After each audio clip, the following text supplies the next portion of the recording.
Oi pessoal, tudo bem? Hoje teremos uma aula um pouquinho diferente. Vou estar falando para vocês em forma de vídeo. Eu gravei 3 segmentos, além desse introdutório, né? 3 segmentos do vídeo para a gente acompanhar agora uma forma de aula prática. Como está sendo a primeira, eu gostaria que vocês interagissem bastante e questionassem, perguntassem, dar sugestão, me mostra como a gente poderia fazer para ficar melhor para vocês, mais compreensível, para nós conseguirmos estar nesse momento, né, fazendo alguma coisa muito útil e muito interessante. Bem, no primeiro momento eu fiz a apresentação dos materiais instrumentais de aula prática, da mesma forma que nós fizemos no laboratório. Você já conhece os instrumentais bem, né, direitinho, mas eu refiz novamente aquela apresentação dos instrumentais, algumas sugestões para vocês fazerem antes de começar a escultura. E nesse momento que nós estamos apresentando o vídeo, eu não estarei juntamente com vocês, mas eu estarei no WhatsApp. Todo o tempo da aula que for perdurar, eu estarei no WhatsApp e vocês vão tirando as dúvidas de vocês. Vão fazendo as esculturas, tenta usar o tempo integral da aula para que vocês possam pegar e cumprir esse momento. Ao mesmo tempo eu estar no WhatsApp, eu vou tirando as dúvidas. Coloquem para mim uma folha ou alguma coisa diferente da cor do branco do dente, para vocês pegarem e fazer a escultura, tira a fotografia e tira suas dúvidas. No terceiro momento do vídeo, eu coloquei como se faz os reparos das esculturas. Com a cera, o resíduo de cera que nós usamos, fiz umas sugestões lá para vocês, acho que vocês vão gostar. Para colocar a cera de volta. Se você errou, o que fazer? Como fazer? Está no último momento do vídeo, né? E fiz também uma certa sequência de explicativo do encerramento progressivo, porque se você quiser fazer na mesma sequência de encerramento progressivo com a cera, da cor da cera mesmo, você consegue reconstruir o dente todinho novamente. Assim, qualquer dúvida que vocês tiverem, questionem, perguntem, para a gente pegar e estar acompanhando junto e nesse momento, tá? Então, fiquem à vontade, podem fazer suas perguntas do jeito que for, façam suas sugestões do jeito que for, que eu estarei junto com vocês. Não só agora, mas todo momento que vocês estiverem precisando também, tá bom? Muito obrigada, até a próxima. Vamos demonstrar os instrumentais e materiais que são usados para fazer a escultura. A princípio, quando vamos começar a fazer uma certa escultura, nós precisamos ter noção da forma do dente, do planejamento, o que nós vamos estar esculpindo naquele momento. Então, para isso, nós já fizemos o estudo teórico e nós estamos agora com os elementos dentais e também com as tabelas de medida.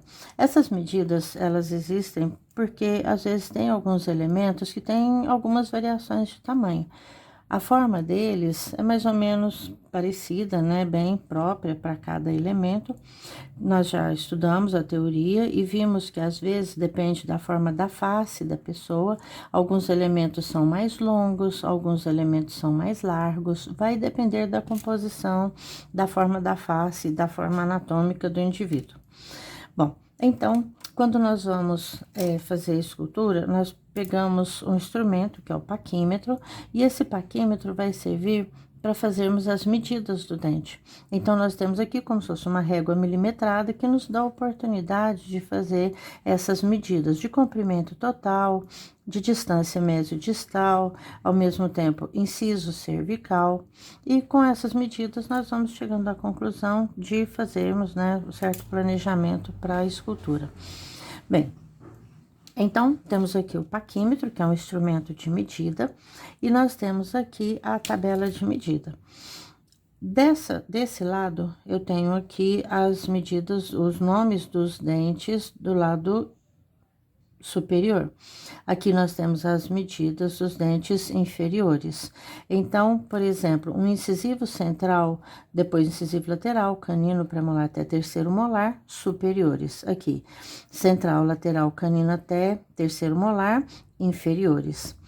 As medidas que nós vamos precisar, nós temos o comprimento total, que é o tamanho do elemento dental no seu todo, né, de incisal até apical. Depois nós temos a distância inciso cervical ou ocluso cervical, a distância mesiodistal e a distância de vestibular até lingual. Então, essas medidas nós vamos estar trabalhando para fazer o elemento dental.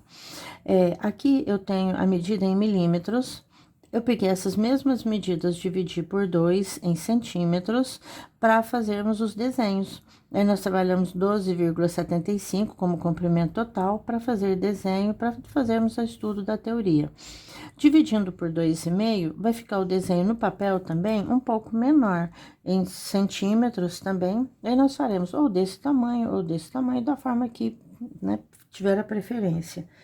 Aqui, eu peguei essas mesmas medidas e passei para cá. Nós vamos trabalhar com o elemento, o incisivo central superior, do lado esquerdo.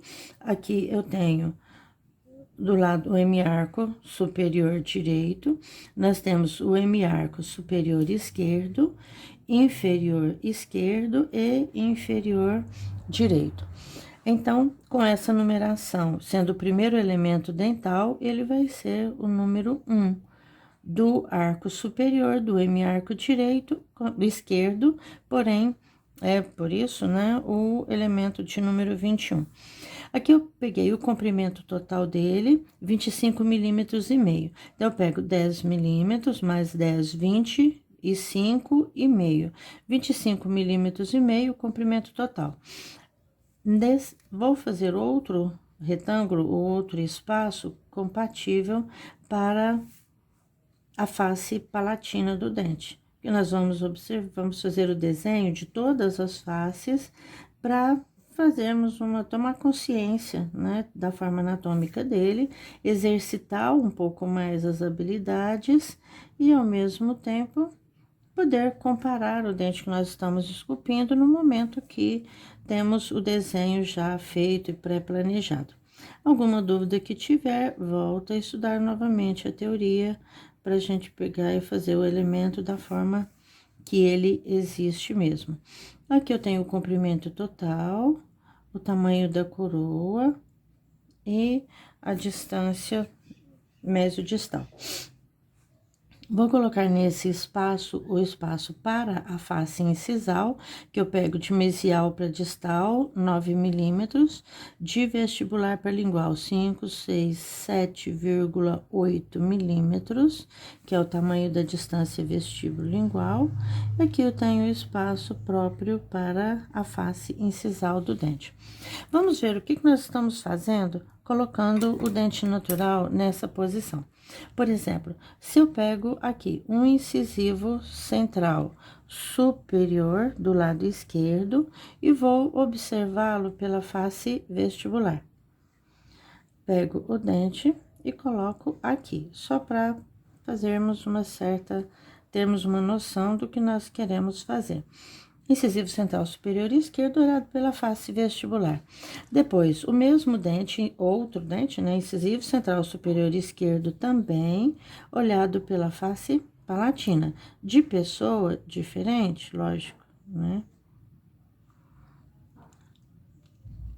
A face mesial, também de um incisivo central superior esquerdo. A face distal de um incisivo central superior esquerdo, dente 21, e a face incisal do mesmo dente.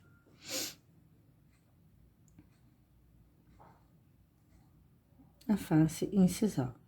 Aqui nós temos os dentes assim observados e nós vamos fazer agora o desenho deles. Esta é a face vestibular. Esta é a face palatina, virei assim a face mesial, virei ao contrário a face distal e aqui a face triturante, que é a face incisal. Como é superior esquerdo, desse lado tenho a borda mesial, borda distal da face vestibular. Quando virei o dente, a borda mesial passa para esse lado, distal desse lado. Virando para ver a face mesial, eu tenho aqui borda vestibular, borda palatina.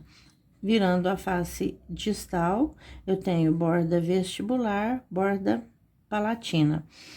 Desse lado, borda vestibular, borda palatina, mesial e distal. Então, assim, eu tenho as referências do dente que nós vamos estar esculpindo, colocando pra cá. Agora, eu vou fazer o desenho. Mesial. Nós já estudamos todo lado mesial é pouco convergente para cervical, o lado distal é um pouco mais convergente e também mais convexo, ou com maior convexidade. A borda incisal levemente inclinada para distal e o ângulo disto-incisal um pouquinho mais arredondado.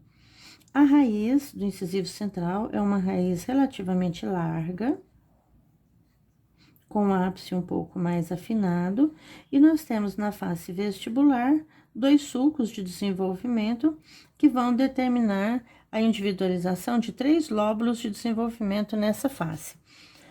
Aqui eu tenho o lóbulo distal, que é maior, o lóbulo intermediário de tamanho médio e o lóbulo mesial de tamanho menor.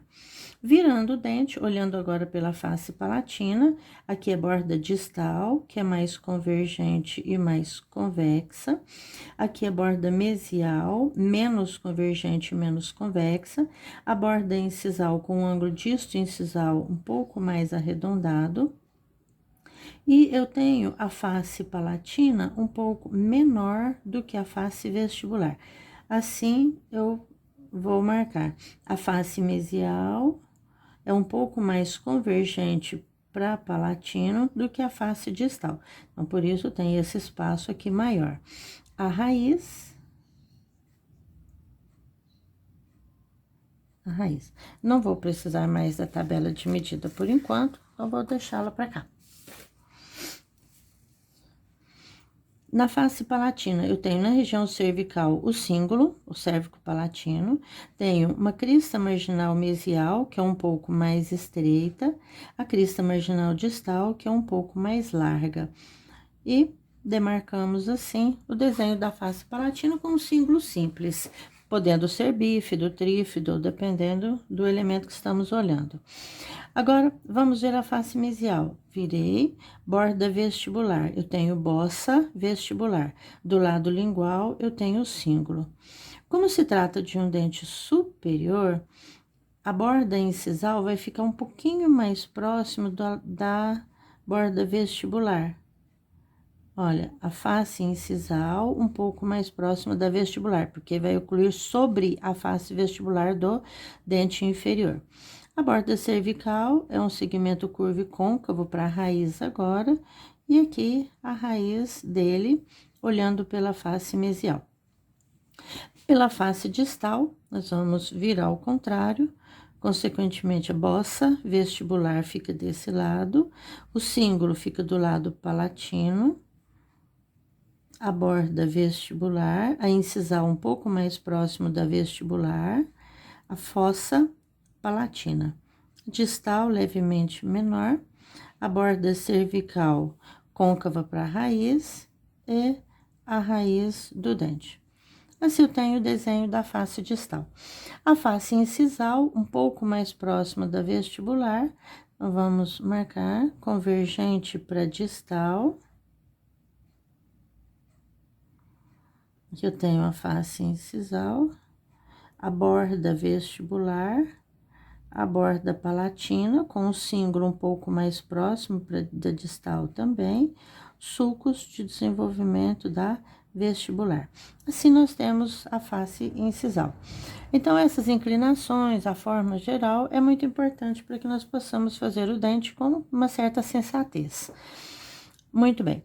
Então, para fazer a escultura do dente, nós precisamos desses recursos, né? Para a gente pegar e estar olhando, comparando ou algo assim. Daqui a pouco faremos a escultura.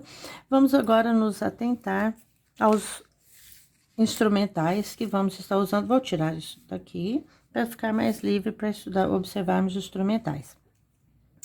Bom, para fazer a escultura, nós vamos precisar, a princípio, de alguns instrumentos. nós temos aqui um instrumento de corte, que é a espátula Lecron. Às vezes, marcas determinam pequenas diferenças de um instrumento para outro, cor, ou às vezes até a forma. Olha, nós temos cores diferentes. Então, aqui eu tenho uma espátula que é chamada de espátula Lecron. A pegada da espátula Lecron é como se fosse uma caneta, nós vamos segurar, nós vamos trabalhar nessa postura. Lembrando daqueles detalhes que já comentamos, que os dedos têm que estar todos em apoio, a mão em equilíbrio e toda a postura própria para se fazer a escultura de uma forma a não lesar, né, o nosso organismo ou ao mesmo tempo de proteger. Muito bem. Para fazer a escultura, nós precisamos de cera. Aqui nós temos uma caixinha com 10 blocos de cera que vem dentro dela.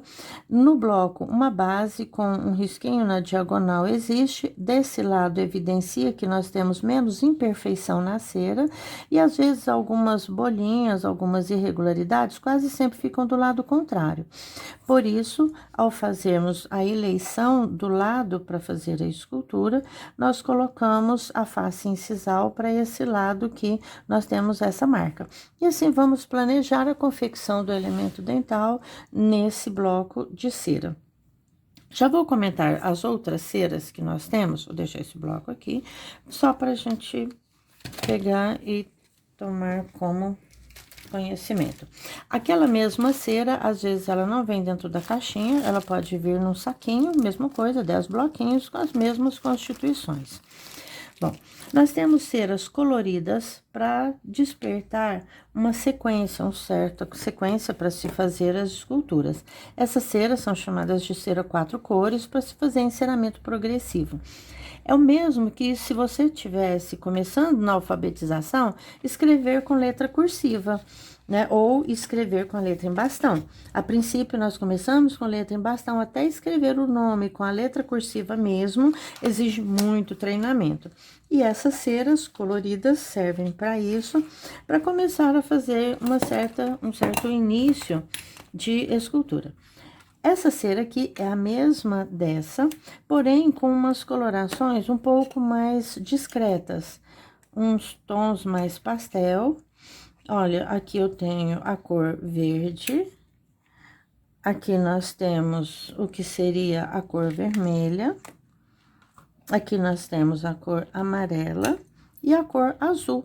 Também da mesma forma, sempre verde, vermelho, amarelo e azul. Então, nós temos aqui nesse tom mais pastel, um tom mais de bebê, né? Essas colorações também que se faz da mesma forma de enceramento progressivo. Cada cera dessa tem uma plasticidade um pouquinho diferente para facilitar a execução de cada momento da escultura. Então, este é um outro tipo de cera, né? Um outro recurso que nós temos. Bem, da mesma forma que fazemos com a vermelha, e faremos também com essas outras coloridas. Outros tipos de cera também existem. Aqui, a cera também em cubos. Olha, às vezes de cor diferente, também a mesma marca na base superior do bloco. E poderemos fazer, olha, eu fiz aqui com ceras diferentes, as esculturas deles. Olha, usando às vezes a cera um pouquinho mais escura, ou um pouco mais clara, ou até mesmo a cera, né, da cor branca que nós estamos usando. Então, só para mostrar que existem outras cores de cera. Outras ceras também para enceramento, nós temos às vezes em caixinhas maiores, que determinam, olha, cores diferentes para se fazer escultura. Olha, aqui nós temos essas ceras. Essa cera verde, amarela, vermelha e azul, nós fazemos um enceramento progressivo. Então, imaginando que a cúspide do dente é como se fosse uma pirâmide, olha, uma pirâmide. Dessa forma piramidal, nós vamos determinar que ela tem um centro, nós fazemos com a cera amarela, levantamos o centro da cúspide ou da forma piramidal com essa cera amarela. No centro, depois nós colocamos as cristas compatíveis dessa forma piramidal com a base quadrangular, né? Nós temos, olha, a base quadrangular da pirâmide. As cristas nós colocamos com a cera vermelha e as vertentes nós colocamos com a cera azul para fazer a constituição da cúspide, e a base dela com os rebordos marginais nós fazemos com a cera verde. Ao executar esse trabalho, nós temos mais ou menos um resultado assim. Aqui eu tenho um dente que eu recortei. Olha, aqui eu tenho uma cúspide vestibular, uma cúspide palatina, rebordos marginais, ápice, cristas e todos os componentes dela. Serve para se fazer essa forma de enceramento, a mesma forma de escultura, porém sequenciada. Essas ceras que nós temos aqui, nós fazemos o mesmo dente, da mesma sequência, porém faz-se com uma cor só. É como se fosse a anterior coloridinha, como se você estivesse escrevendo em letra bastão. Aqui você já está escrevendo com letra cursiva, você já tem mais desenvolvimento de habilidades, e assim nós conseguimos pegar e fazer um elemento todo de uma cor somente. Bom, então, apresentamos as ceras.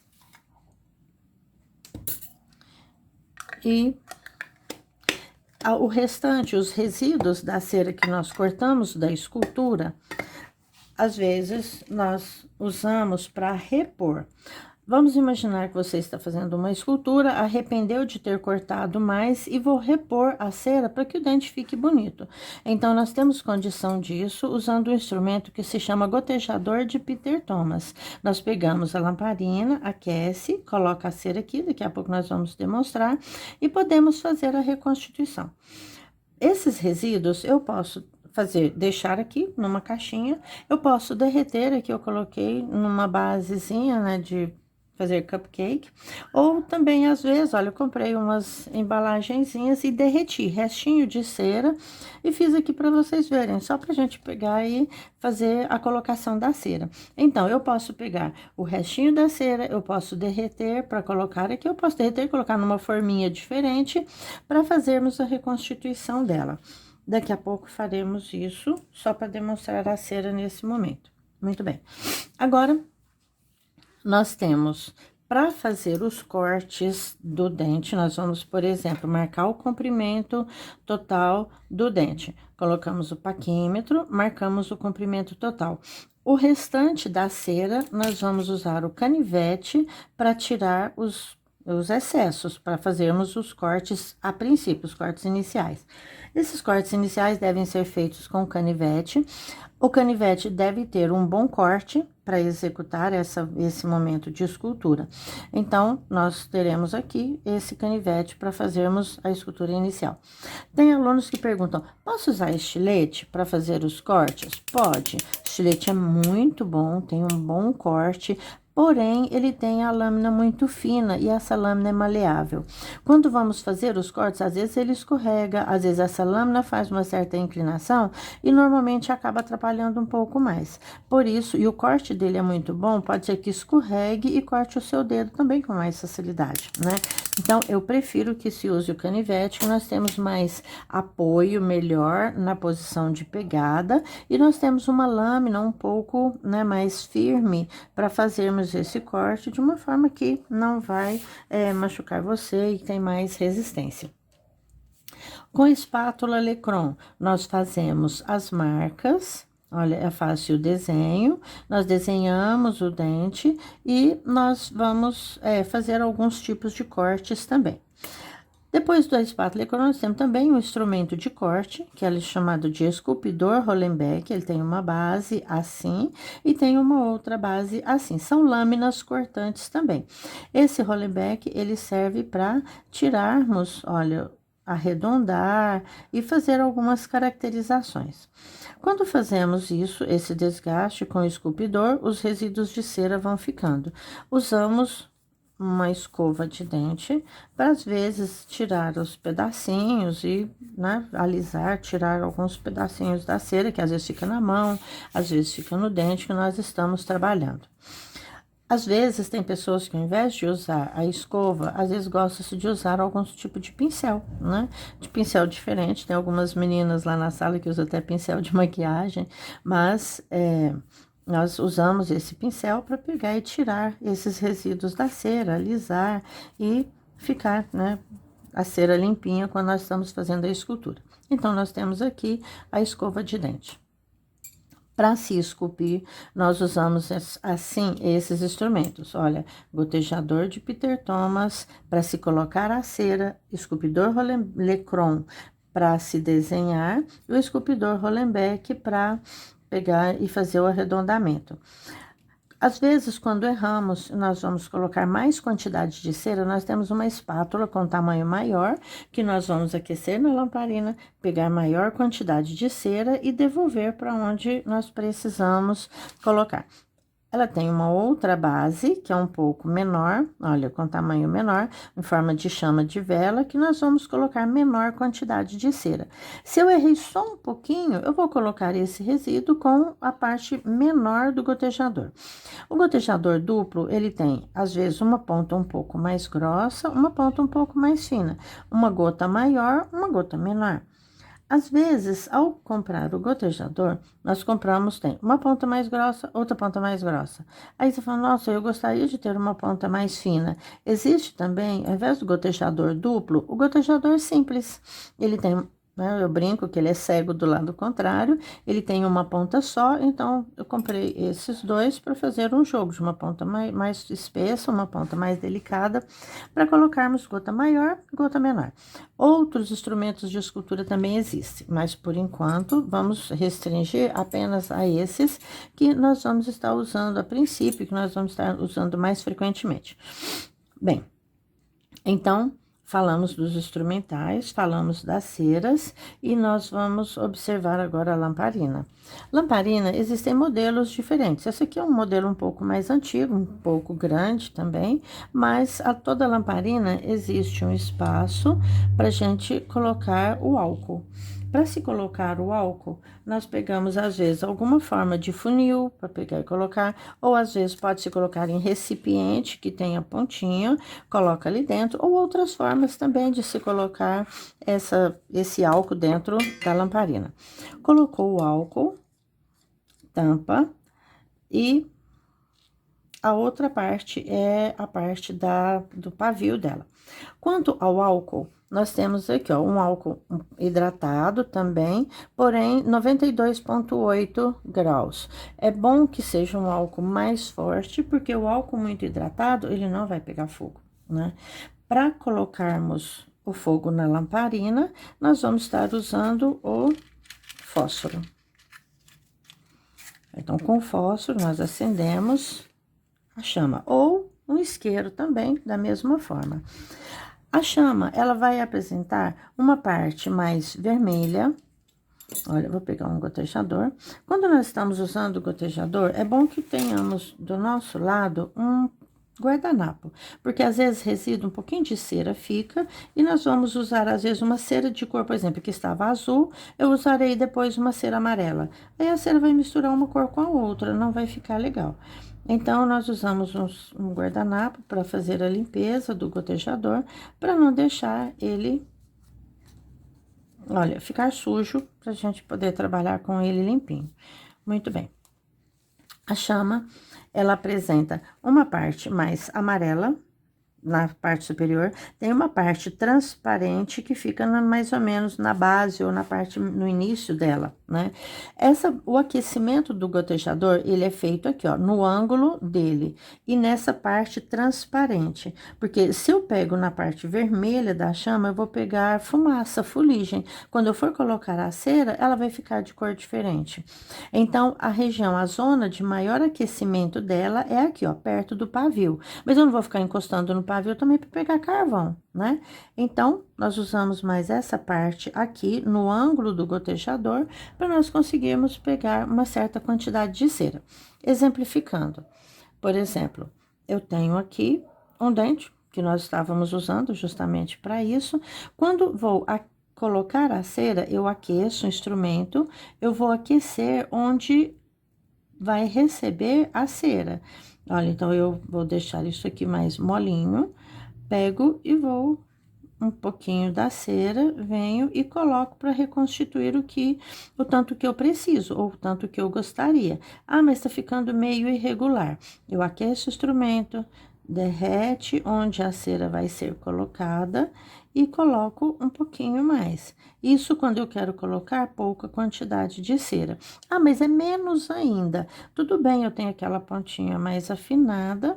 Supondo, eu vou colocar uma borda um pouquinho em algum lugar de tamanho menor. Olha, então, pego a cera, ela fica na ponta do gotejador e escorre o suficiente para isso. Se for maior quantidade de cera, eu poderia pegar, por exemplo, com essa parte da espátula, fala, nossa, eu gosto de trabalhar com essa parte. Olha, aquece, vou pegar aqui. Antes de colocar a cera, eu preciso derreter onde vai receber a cera, porque senão depois uma não adere com a outra. E eu venho da minha forma, olha, com as mãos todos, os dedos todos apoiados e coloco a cera. Ah, mas eu quero colocar com essa parte. Depende o que você quer fazer. Olha, derrete e você vem colocando do jeito que você gostaria que ficasse. Mas eu quero usar aqueles restinhos da cera que eu deixei na caixinha também. Olha, você pode aquecer, pega um pouquinho da cera, não muito, né? E vai colocar onde você está fazendo a sua escultura. Tanto com a espátula 7, tanto com o gotejador de Peter Thomas. Olha, aquece, derrete, pega um pouquinho da cera, vira a ponta do gotejador e coloca nesse momento. Então, são instrumentos que vão facilitar a reposição e para você fazer os acertos das esculturas que você fez, para que ela fique do tamanho ideal, da forma ideal. Aqui, por exemplo, uma bossa distal, olha, um pouco mais convexa, e nós assim executamos o que desejamos. Ah, quero modelar os lóbulos vestibulares melhor? Pode vir, derreter, pega um pouquinho da cera e modela o lóbulo vestibular da forma que você deseja, né? Assim, repomos a cera, recolocamos a cera onde gostaria que colocasse. Caiu. Para apagar, é só colocar a tampinha, por acaso a tampinha caiu. Então, nós fazemos a colocação tampando a lamparina e apaga assim. Agora, nós estamos observando o dente 21, que é o incisivo central superior do lado esquerdo. Aqui nós temos o tamanho médio dele, 21 milímetros e meio.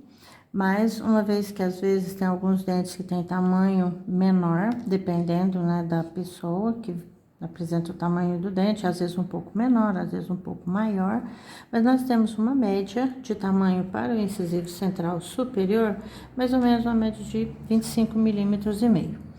Para isso, eu pego o bloquinho, onde eu tenho aqui a base dele, onde tem um risquinho que marca esse lado como sendo um lado mais estável, sem bolha. Coloco 25 milímetros e meio no tamanho do paquímetro, encosto na base e marco aqui o comprimento total do elemento dental. Quando faço isso, essa marca, eu tenho aqui mais ou menos a posição do elemento nessa região. Agora, isso que ficou sobrando é excesso, corta-se com o canivete, faço o corte do comprimento do dente. Muito bem. Quando se corta, nós já temos agora o tamanho dele. Bom, nós vamos estar fazendo o incisivo central superior do lado esquerdo, né? Então, o M-arco seria o de número 2. O comprimento da coroa dele é mais ou menos 11,3 milímetros. Então, coloco ali 10 milímetros, 11,3. E esse é o comprimento da coroa dele. Marcando esse comprimento. Muito bem. Com isso agora, já determinado, nós vamos determinar que ele é o central superior do lado esquerdo. Para isso, eu marco o nome da face vestibular em qualquer lado. Depois, do lado contrário da face vestibular, eu tenho a face palatina. Do lado contrário do plano sagital mediano, tenho a face distal. e do lado do plano sagital mediano, a face mesial. Assim, eu especifiquei agora que esse dente é o incisivo central superior, que está localizado no arco superior, no hemiarco esquerdo. Bom, eu tenho aqui o dente. Seria assim, mais ou menos essa posição: vestibular, palatino, mesial, distal e a incisal, a cervical, a raiz para cima. Vamos começar a fazer agora a especificação do dente. A distância mesodistal dele, mais ou menos numa média de 9 milímetros de tamanho, de mesial até distal. Eu pego o meu bloco, vou pegar na face vestibular e vou determinar aqui a largura dele, 9 milímetros de mesial até distal. Assim, olha, da borda mesial até a borda distal tem 9 milímetros. Agora eu vou determinar as convergências. Nós já analisamos, já estudamos o dente, né? Então, eu sei que a borda mesial é menos convergente no sentido inciso cervical, a borda distal é mais convexa e é mais convergente no sentido inciso cervical. Sendo um elemento com apenas uma raiz, e uma raiz um pouco mais volumosa, ela não é muito delicada, ela é uma raiz larga. Às vezes, essas raízes são mais ou menos retilíneas, é o que a gente normalmente analisa, ó, quase sempre é uma raiz nesse porte, mas às vezes, algumas variações acontecem. Olha o porte de algumas raízes com algumas inclinações diferentes, né? Às vezes um pouco mais curtas, como a gente já comentou, olha, uma coroa relativamente volumosa, grande, porém com a raiz um pouco mais diminuída. Bom, o lado palatino, ele é um lado um pouco menor do que o vestibular. Então, eu vou passar para o lado palatino. Olha, reto, chegou no meio, eu vou fazer a convergência um pouquinho para lingual. Olha, vai reto até o meio e depois faz uma leve convergência para lingual. E desenho agora o lado lingual com tamanho menor. Aqui é mesial, borda mesial menos convergente, desse lado é distal, a borda distal mais convexa e mais convergente. A raiz também, desse lado palatino, segue a convergência, assim ela vai ficar também um pouco mais estreita do que eu fiz o desenho na face vestibular dela. Faço a união no ápice também. Olha, vou unir. Não tem problema se ficar um pouquinho meio na diagonal, porque nós vamos usar a metade da medida do bloco. Bom, agora o que eu vou fazer é tirar esses excessos que estão além do desenho que eu tenho. Posso começar em qualquer lugar.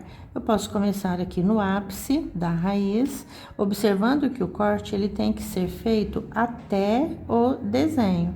Às vezes você fala, não, mas eu vou deixar um pouquinho do desenho porque eu tenho medo de cortar demais. Não deve. Você vai deixar a largura do desenho. O que você fez o planejamento tão bem, ele tem que ser executado. Olha, tiro totalmente. Agora venho na face incisal. Depois na face palatina. E tira exatamente o que foi desenhado. Quando tiro um pouquinho de um lado, um pouco do outro, no meio, preservou, ficou um pouco mais largo. Agora, eu tiro essa parte mediana. Assim, eu dou continuidade do corte que foi feito para a face vestibular com o mesmo que foi feito para o lado palatino. Vou começar agora aqui, ó, na incisal. Tiro um pouquinho, acompanhando o desenho. Venho na vestibular, na borda mesial.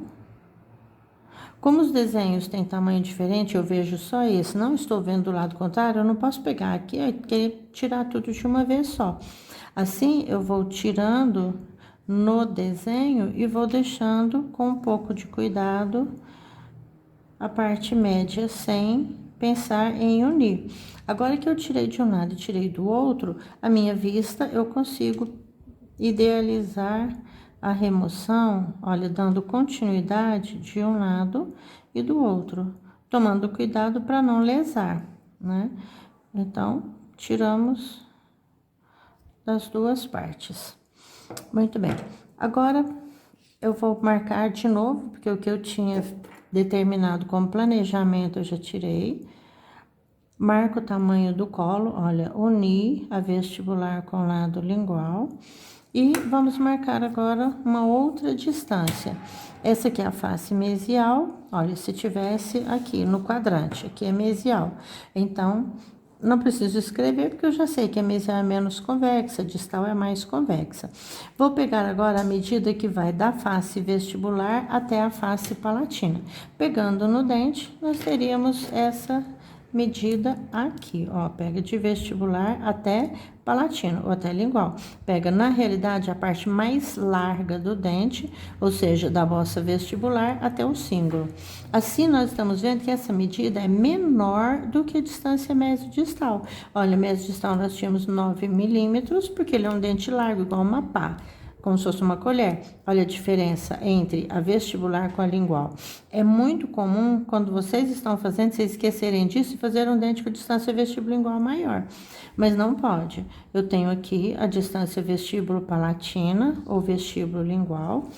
E nós vamos colocar essa medida aqui, olha. Vestíbulo palatina na face mesial, que a face mesial é maior, a distal é menor. Então, aqui na cervical da face mesial, eu marquei a distância vestíbulo-lingual. A distal é menor, eu posso diminuir mais ou menos 1,5 milímetro e marcar na distal com menor largura. Olha, aqui a marca da distal.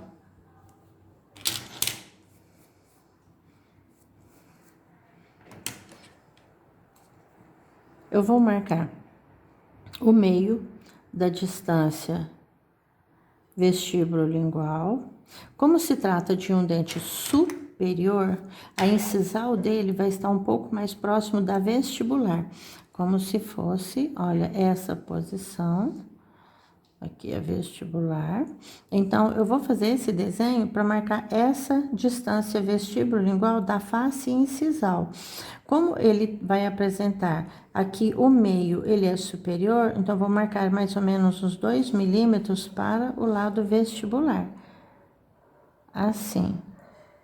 Marco aproximadamente 1 milímetro e pouquinho, ou 2 milímetros para vestibular.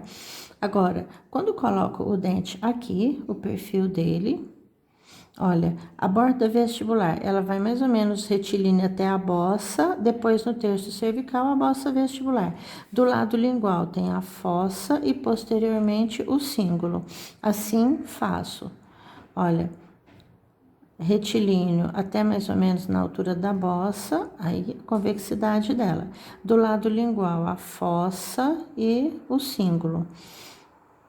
Depois, traçamos mais ou menos de uma forma cônica e fazemos assim o desenho da raiz dele. Nessa forma, eu tenho assim o desenho da face mesial. Na face distal, repete. Olha, pega da borda vestibular, vai reto até a bossa e face a bossa. A fossa palatina e posteriormente o cíngulo. E, novamente, a raiz.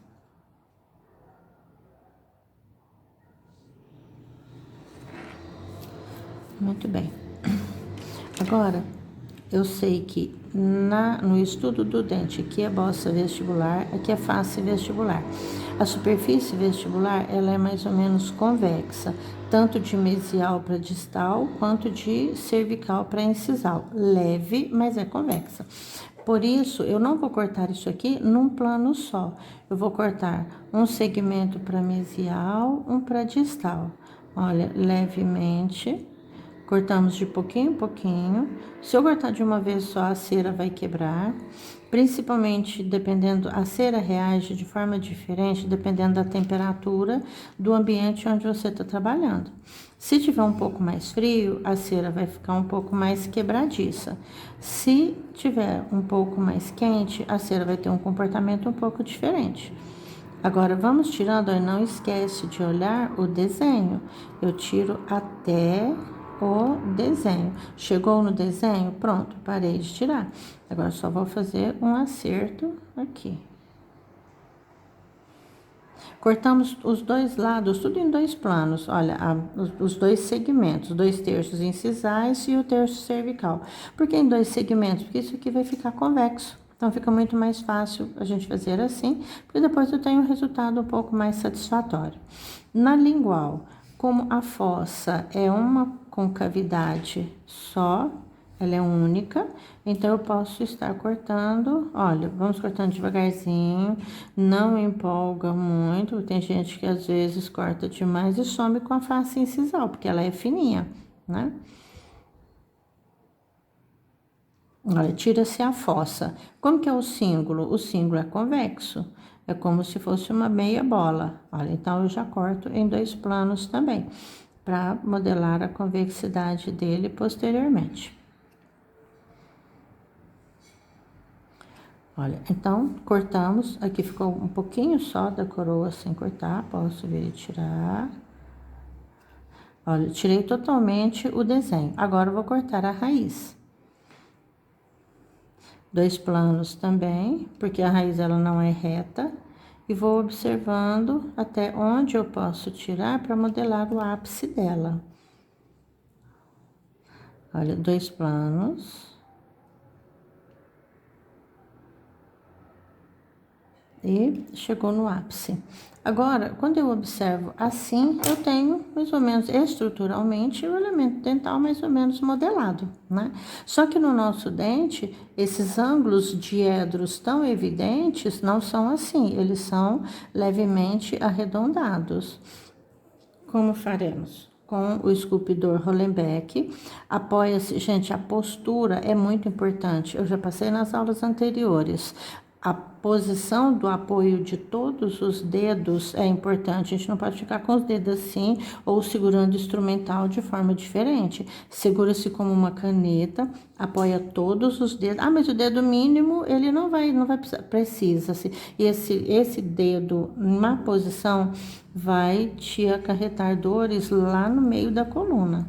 Então, apoia todos os dedos, olha a postura do ombro, nós já passamos para vocês a postura das pernas, para a gente ter condição de trabalhar a nossa vida inteira, né?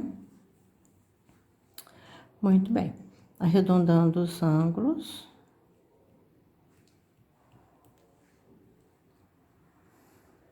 Até na posição apical. Olha, eu não vou fazer o ápice da raiz inclinada para lado nenhum, tá? Ela vai ficar mais ou menos numa posição retilínea. Quando arredondamos os ângulos, olha, eu preciso lembrar um pouquinho de convergência. Quando eu olho esse dente pela face incisal, eu vejo que o cíngulo inclina levemente para distal. Então, a distal do dente é essa, olha, mesial, distal. Então, se ele inclina para distal, eu vou pegar na metade mesial e vou tirar um pouco mais. Com isso, eu inclino o cíngulo distalmente.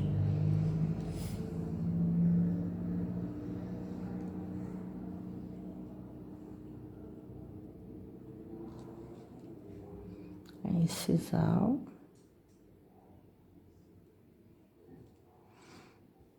Agora, marcamos o colo novamente, só para lembrarmos, a distância incisiva ficar mais ou menos 11,3 milímetros.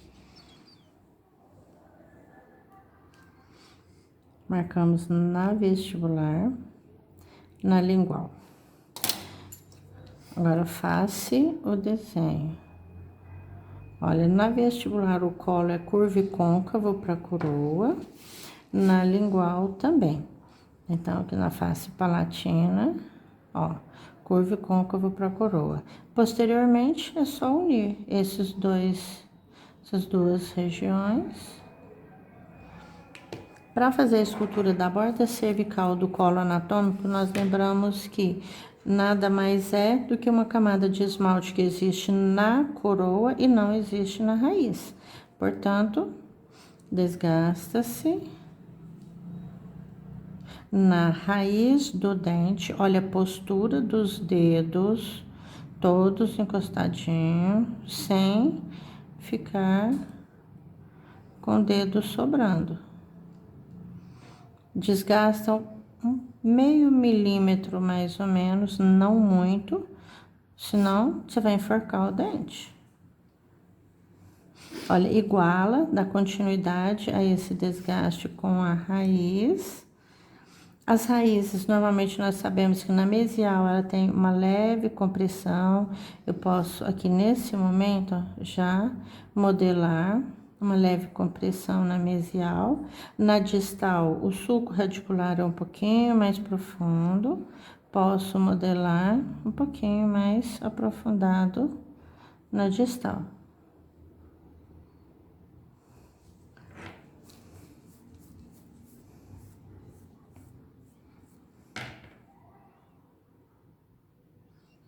Bisela, esse degrauzinho, olha, que ficou levemente modelado. Bisela de uma forma delicada, porque se você arredondar demais ele vai sumir. Na vestibular, eu tenho 2 sulcos vestibulares que modelam o lóbulo distal, a incisal um pouquinho inclinada para distal. Vou fazer isso aqui, ó, levemente, ó, fez um pouquinho demais, né, um pouco menos. Eu tenho um sulco vestibular que fica próximo à mesial, faço a escultura dele, não é risquinho, é uma leve compressão. Depois eu tenho outro sulco vestibular um pouco mais próximo da distal, que esses 2 sulcos modelam os 3 lóbulos de desenvolvimento, deixando o lóbulo distal sempre maior do que o mesial e o intermediário.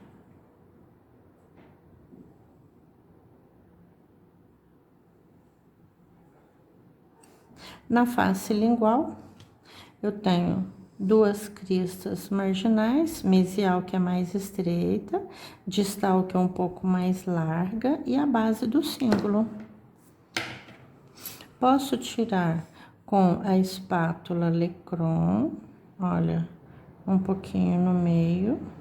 Posso fazer a escultura com Rollenbeck, não tem problema.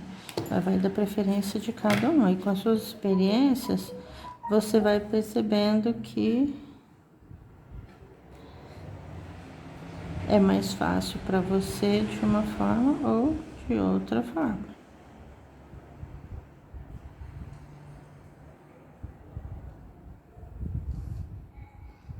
A crista marginal, ela sempre é mais estreita perto da incisal e à medida que aproxima da base do cíngulo, ela vai ficando um pouquinho mais alta.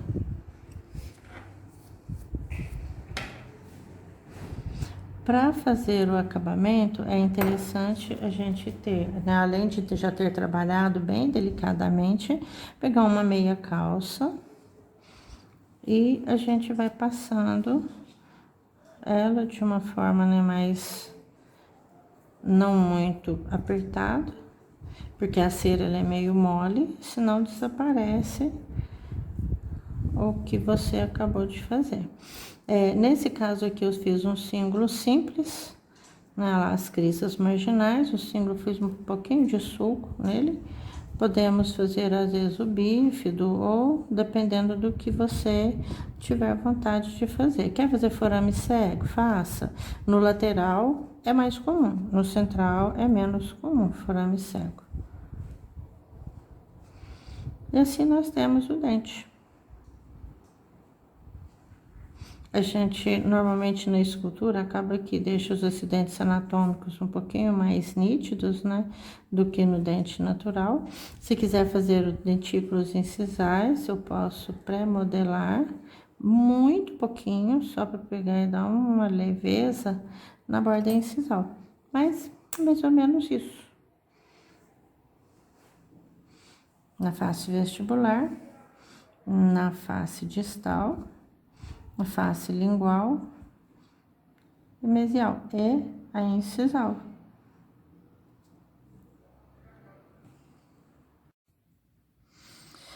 Quando vamos fazer as esculturas, nós devemos estudar a forma anatômica do dente.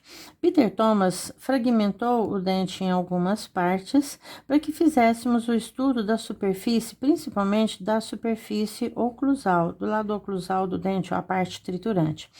Então, com o lápis verde, ele delimita dois segmentos do dente, um segmento cervical e um segmento oclusal, a bandeja oclusal do dente.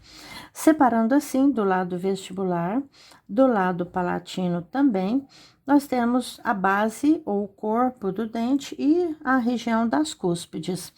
Como nós vimos, as cúspides são formas piramidais que constituem a face triturante, essas pirâmides coladas no corpo do dente. Com a cor amarela, nós marcamos medida. Então, eu marco bossa vestibular, bossa palatina. Aqui eu tenho a distância vestíbulo-palatina.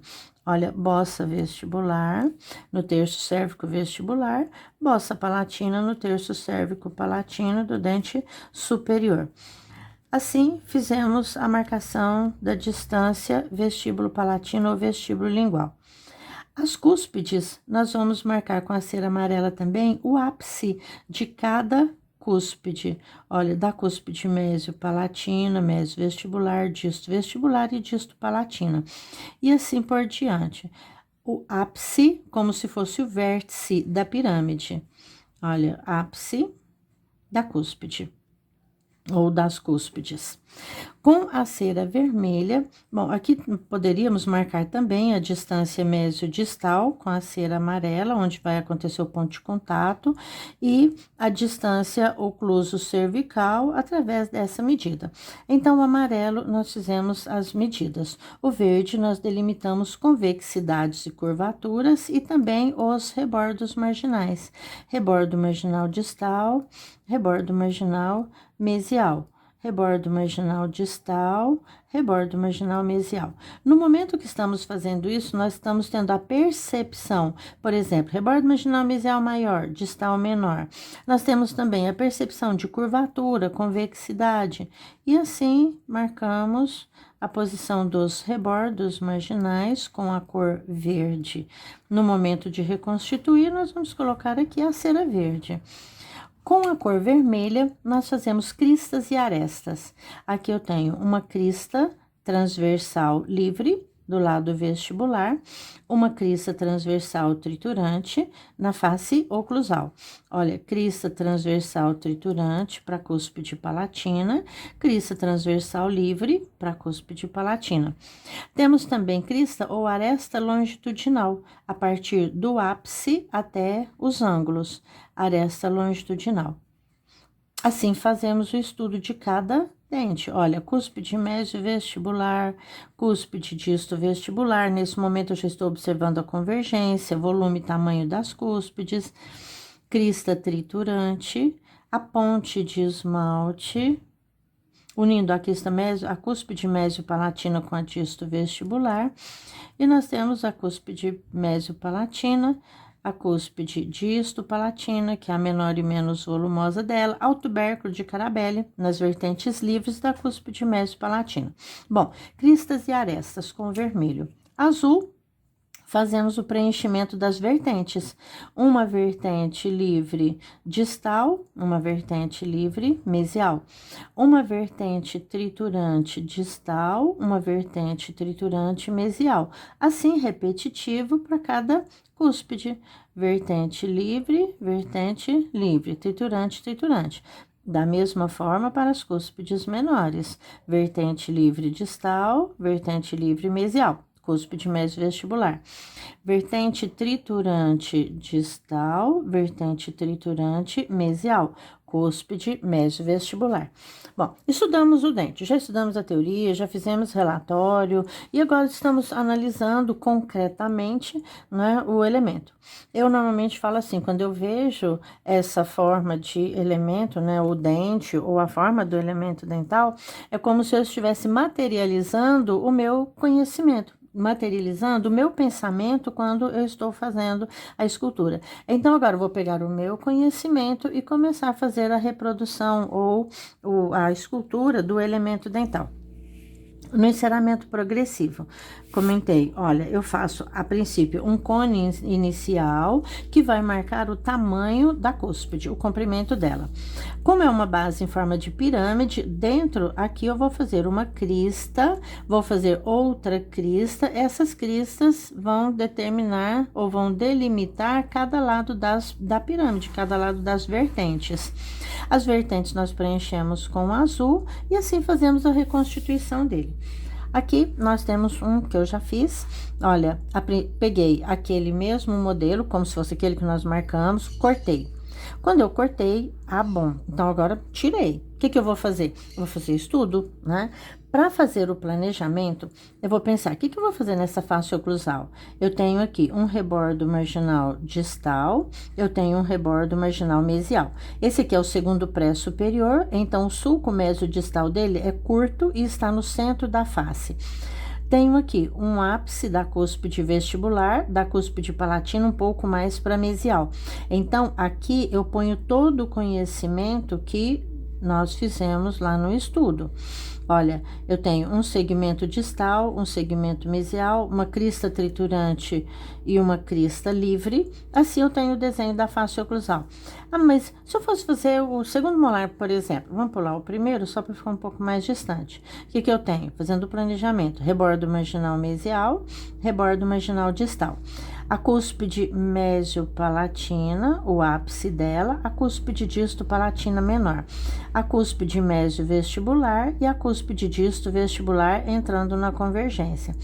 Para a cúspide, eu tenho segmento mesial e distal da aresta longitudinal. Aí desenhamos a aresta longitudinal. Depois eu tenho crista transversal livre para vestibular, crista transversal livre para palatina. Tenho sulco mésio central, centro vestibular e o sulco disto palatino. No segundo molar, um sulco intercuspidiano também. Crista transversal triturante. Muito bem. Então, fizemos assim o desenho do planejamento da face oclusal. Como faremos para fazer a escultura? Vamos pegar a lamparina, acender.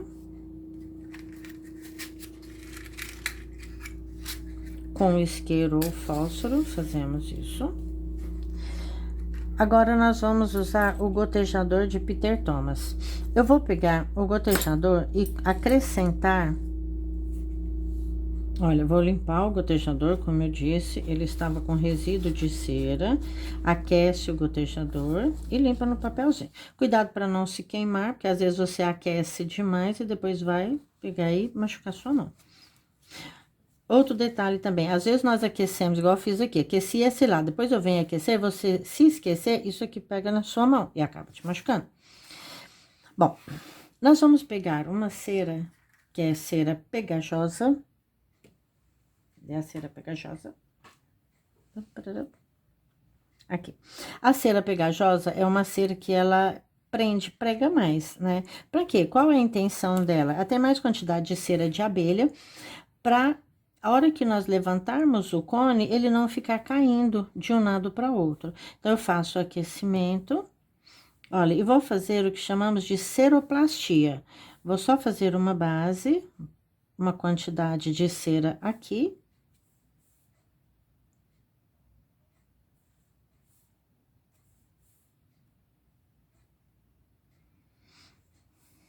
O suficiente para proteger toda a base que eu vou usar no momento da escultura. Já vou pegar o guardanapo, limpar o gotejador. Essa cera é meio pegajosa, ela fica mais chatinha de ser limpada do gotejador. Bom, vamos fazer agora a cúspide. Eu vou pegar a cera amarela. Com a cera amarela, nós vamos levantar o primeiro cone do dente, ou cone principal. Olha, aquece o ângulo, colhe a cera, vira. A cera vai descer para a pontinha do gotejador. Vou fazer um esfregaçozinho assim e puxar. O tamanho desse cone é o tamanho que eu preciso para a distância ocluso cervical do dente. Olha, a base, vou puxar.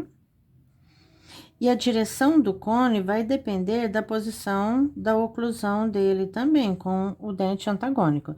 Olha, assim fizemos um cone, tá vendo? A base, cone é isso, base mais larga e o vértice mais afinadinho. Com o gotejador aquecido, eu posso pegar e mudar um pouquinho, falar, eu queria que a pontinha dele, o vértice, ficasse um pouquinho mais grosso. Eu não quero essa pontinha muito fininha, porque aqui vai ficar o ápice da minha cúspide. Eu posso colocar mais cera, eu posso tirar a cera. Olha, já deixei o ápice um pouquinho mais alargado. E posso desenhar, contornar, só aquecer o gotejador, eu vou aquecendo e modelando assim. Eu brinco com os meus alunos, falo assim, né, que o 35º cone vai parar, os outros eles vão cair. Mas aqui a posição que eu preciso, olha, o ápice dessa cúspide do segundo pré fica na meia vestibular de segundo pré inferior com o primeiro molar inferior. Então, nessa mesma posição, eu coloco esse ápice com uma altura compatível com o tanto que eu preciso para fazer a oclusão do dente. Vou aumentar um pouquinho mais, porque eu percebi ali que ele ainda ficou meio curto. Consequentemente, a cera eu posso colocar, posso tirar, você pode trabalhar. Vamos imaginar que eu tivesse colocado assim, muito. Ficou um pouco mais alto. Olha, eu vou colocar um pouco mais alto do que eu gostaria.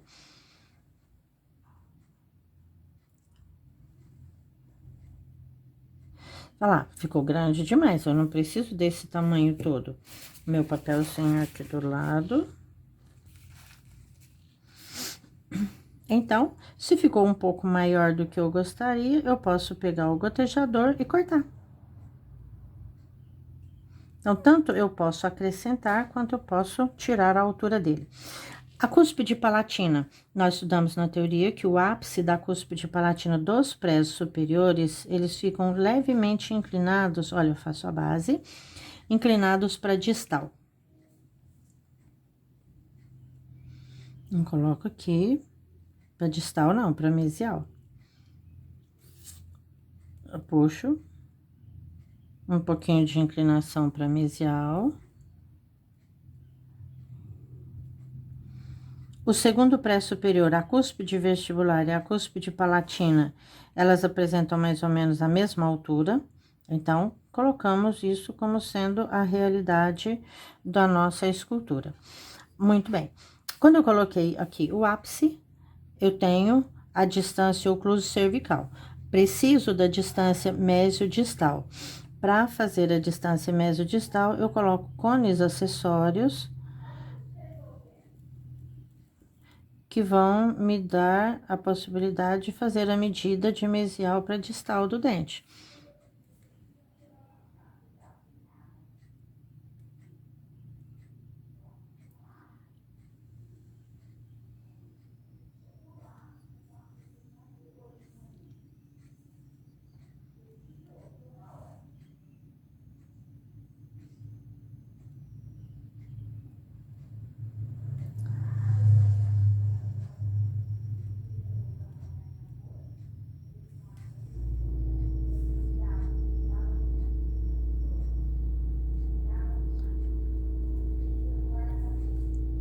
Essa distância mesiodistal, tanto do lado vestibular quanto do lado palatino. Do lado palatino, na face palatina, ela é mais estreita, portanto, eu vou colocar esses cones um pouquinho menos largos.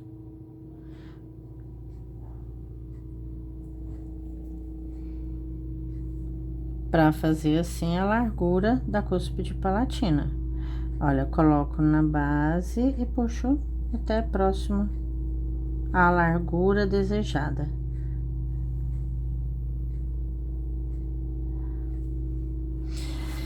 Bom, fizemos assim a distância ocluso cervical, a distância mesiodistal e aqui as formas estruturais da base da cúspide vestibular mais volumosa e da cúspide palatina menos volumosa. Com a cera vermelha, agora nós colocamos as cristas. Na vestibular, eu pego na base da cúspide e vou trazendo para fazer a crista transversal livre dessa cúspide. A base um pouco mais larga e vou trazendo até chegar no ápice da cúspide. Aqui eu tenho a crista transversal livre, posso colocar um pouco mais, posso colocar um pouco menos, posso modelar melhor a forma dela. Depois eu tenho, dentro da face oclusal, a crista transversal triturante. Coloco, olha, lá na base, maior quantidade, até chegar no ápice. Na face oclusal, eu tenho segmento mesial e segmento distal da aresta longitudinal. Olha, a cera estava um pouco quente, ela escorre. Por isso, a gente deve ter uma temperatura ideal para colocá-lo, para que ela faça, né, a forma que a gente precisa. A cúspide palatina. Crista transversal livre, ó, a base puxa até o ápice. Crista transversal triturante. Pego do ápice até a base. Quando a cera, se essa crista está quente ou essa, eu vou colocar uma próxima, normalmente uma sobe sobre a outra. Então, para não acontecer isso, vocês viram que eu fiz a cúspide vestibular depois que eu coloquei a palatina. Então, a gente deve deixar uma cera que está de um lado esfriar, para depois eu pegar e colocar a outra.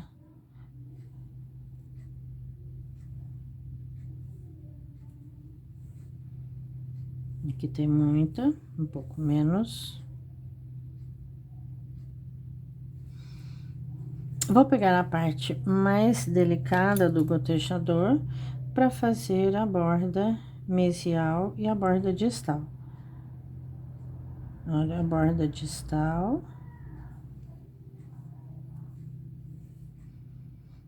E a borda mesial.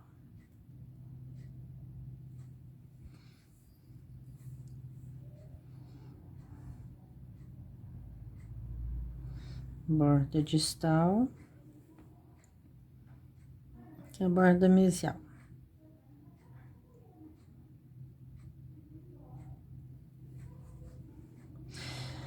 A cera verde, nós vamos fazer com ela o rebordo marginal. A cera verde. Olha, o rebordo marginal, esse espaço triangular, que une a cúspide vestibular com a cúspide lingual, selando o contorno na margem mesial e na margem distal do dente. Por isso, chamado de rebordo marginal mesial e rebordo marginal distal. O quanto de cera nós vamos colocar aqui? O suficiente para pegar e compor o rebordo e dar ao dente a função de mastigação, né? A função de apoio ou a parte antagonista do dente que vai estar ocluindo aqui. Olha, então, nessa região do rebordo marginal distal, vai estar ocluindo a cúspide mesio-vestibular do primeiro molar inferior. Eu coloco tanto de cera suficiente para essa cúspide estar contactando nesse rebordo. Então, assim, nós fazemos a análise da oclusão, depois na prótese, o professor Almir, o professor de prótese, vai estar falando para vocês, treinando, né, eu estudando essa parte de oclusão e intercuspidação novamente. Aí vocês estudarão intercuspidação quando nós temos dente com 2 dentes, como estudamos, e também vocês vão estudar a intercuspidação dente a dente. Mas a intercuspidação dente a dente eu não passo, porque ela é bem mais... acontece muito menos frequentemente, e eu preciso que vocês saibam pelo menos muito uma intercuspidação. A outra, depois, com o tempo, vocês estudarão, fazem forma de comparação. Se vocês sabem uma, a outra fica mais fácil para vocês entenderem e estudar. Com a cera azul, nós fazemos preenchimento das vertentes, e assim termina a escultura. Olha, a cera estava um pouco quente, ela adentrou ali na meia, onde eu não queria. Eu posso pegar um esculpidor, tirar o excessozinho. Então, quando a cera está muito quente, normalmente ela vai além do limite que a gente precisa.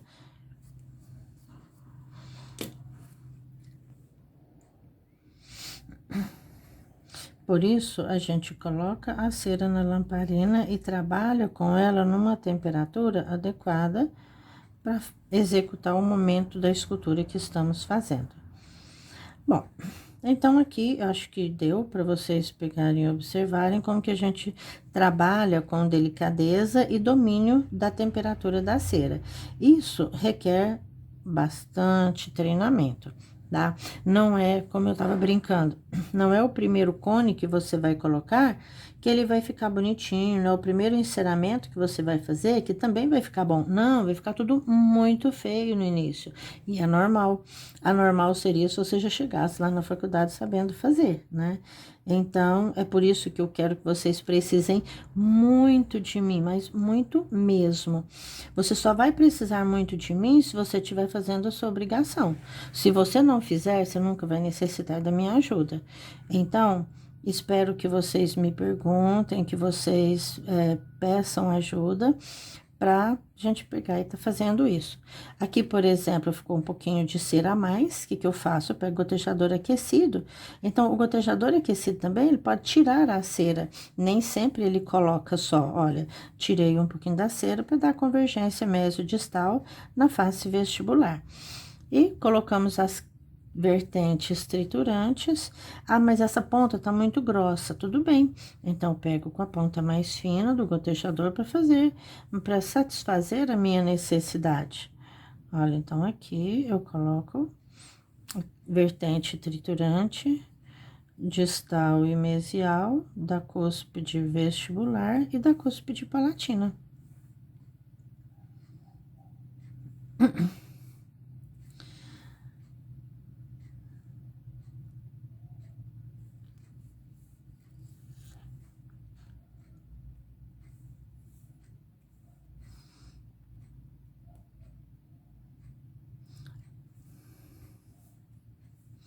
E nós vamos trabalhando no sentido de deixar satisfatório. Ah, mas eu gostaria de aumentar um pouquinho a crista. Vamos pensar aqui, a crista livre da cúspide palatina. Tá bom? Então, o que eu vou fazer? Crista é que cor? É vermelho. Eu não vou colocar a cor azul para tampar e fazer uma crista da forma que eu quero. Eu pego a cor dela e coloco ali, ó, aumento ou acrescento o tanto que eu quiser. Ah, mas eu queria que o ápice da cúspide vestibular ficasse um pouquinho mais alto. O que eu vou fazer? Que cor que é o ápice? Amarelo. Então, eu vou pegar a cera amarela e vou colocar ali o ápice da cúspide vestibular um pouquinho mais em evidência, do jeito que eu quero. Então, não é porque eu já coloquei essa cera há muito tempo que eu vou passar outra sobre ou fazer alguma coisa diferente. O que você quer acertar no enceramento, você volta com a mesma cor que você começou ou que você planejou lá no início dele, tá? Pra gente não terminar com ele, senão você vai, por exemplo, você tá usando a cera azul, vai reparar um lugar que era da cera amarela, vai ficar tudo azul? Não vai ter o objetivo do enceramento para marcar cada momento da escultura. Bom, terminado a escultura, você fala, mas eu posso pegar o Hollenbeck e pegar e dar um acabamentozinho melhor aqui, arredondar um pouquinho que sobrou no excesso, marcar o sulco vestibular um pouco melhor. Eu posso arredondar o ângulo disto palatino também. Pode, usa o Hollenbeck, normalmente menos, porque o dente já está pronto. Terminou? Terminou. Então, nós vamos dar o polimento nele. Aí, nós pegamos uma meia calça, um pedacinho de meia calça, envolve no dedo e você vai passar. Fazendo assim, ela vai ficar mais, a escultura fica mais brilhante e fica uma forma mais bonitinha dela, com um acabamento melhor. Então, um pedacinho de meia calça nos ajuda a dar o brilho final na escultura. Olha, e assim fizemos o primeiro pré e o segundo pré superior. Olha, colocando aqui na relação de oclusão, nossa, eu preciso aumentar um pouquinho o tamanho do rebordo. Pode ir lá e aumentar o tamanho do rebordo. A cúspide palatina, eu preciso que ela fique mais na fossa. Você vai acertando da mesma forma que você fez o levantamento e fez a escultura no aspecto geral. Bom, nós temos também, gente, os macromodelos para estudarmos. Olha, primeiro pré-superior, segundo pré-superior, nós temos o segundo pré-inferior. Coloquei esses prés aqui, mas a gente tem todos os elementos dentais também para estudar, para analisar ápice da cúspide, crista, vertente. Então, tem formas, né, de se estudar em tamanhos maiores e em tamanhos menores também. Vamos pegar, por exemplo, o dente que nós estávamos esculpindo. Aqui, um incisivo central superior, aquele que nós estávamos colocando a cera. Eu vou reparar um pouquinho mais a forma dele. Então, vou pegar o gotejador, limpa o gotejador, porque ele tá com cera colorida, né? Toda vez que eu for colocar a cera, eu vou derreter onde eu vou acrescentar. Derrete, pega a cera, vem e coloca onde você derreteu. Para alisar, olha, o instrumental aquecido faz isso muito bem. Porque às vezes tem gente que vai colocando, fica parecendo um pedacinho de amora, vai pondo, bolinha, bolinha, bolinha, e não dá o acabamento. Então, para ficar com o acabamento bonitinho, olha, a gente aquece, pega a cera e devolve a cera onde você quer. Encostou no meu dedo, atrapalhou ali, tá bom? Volta aqui e você vai alisando.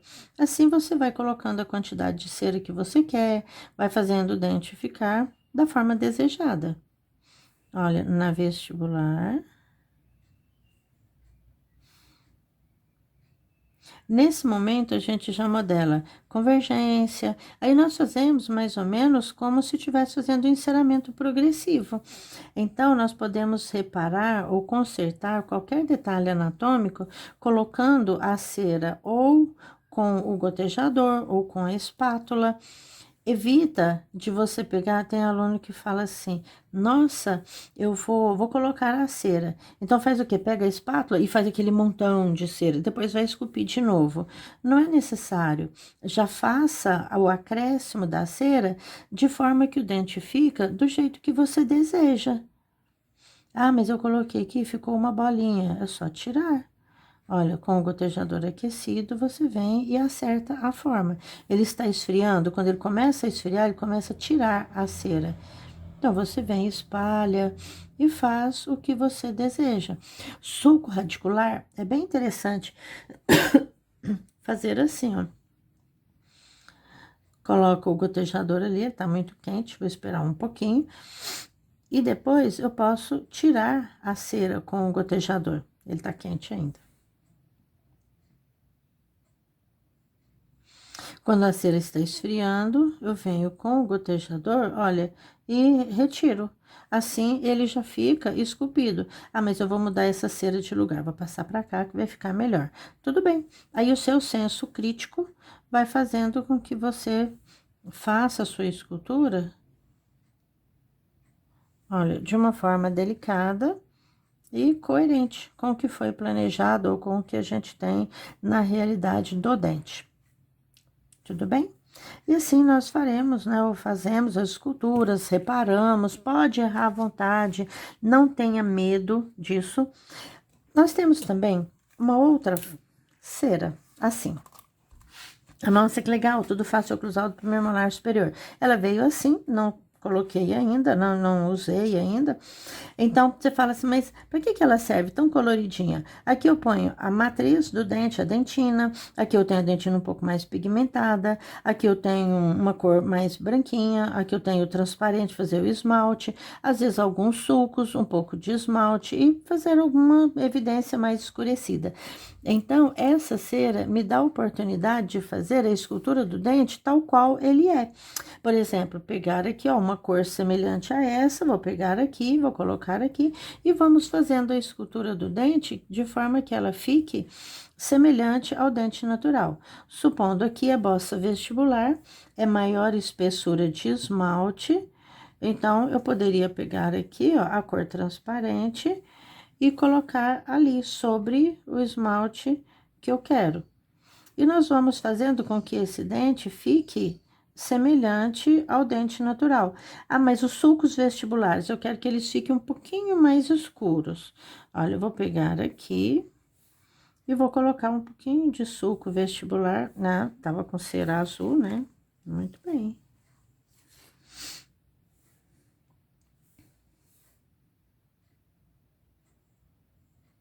Com a coloração, nós conseguimos fazer um pouquinho de detalhamento, como se fosse região mais profunda, ou às vezes região mais alta.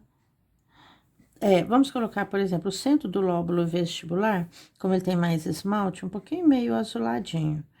E vamos fazendo o dente, isso dá um prazer fazer essa forma de escultura que fica muito linda.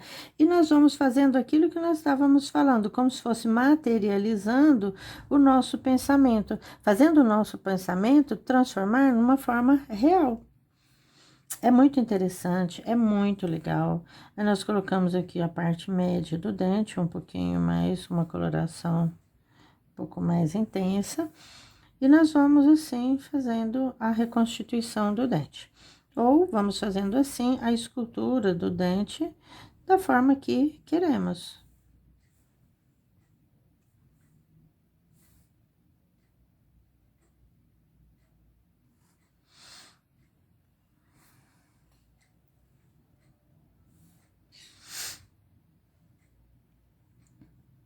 Lóbulos vestibulares,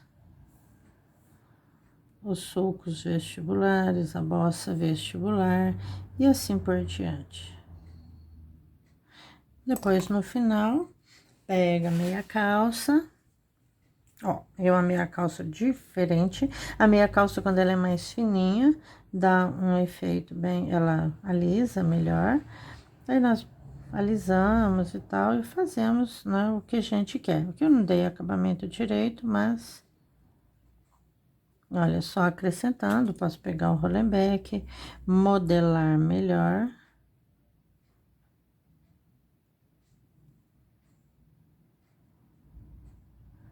Bem, então, reconstituição, enceramento, escultura, é mais ou menos isso. Nós temos a escultura regressiva, que a gente fez, e nós temos a forma de acrescentar, ou escultura progressiva. E aqui nós temos, né, a escultura também com o gotejador, pegamos um pouquinho da cera, daquela cera verde, aqui teve um machucadinho, eu posso pegar e melhorar essa região da bossa.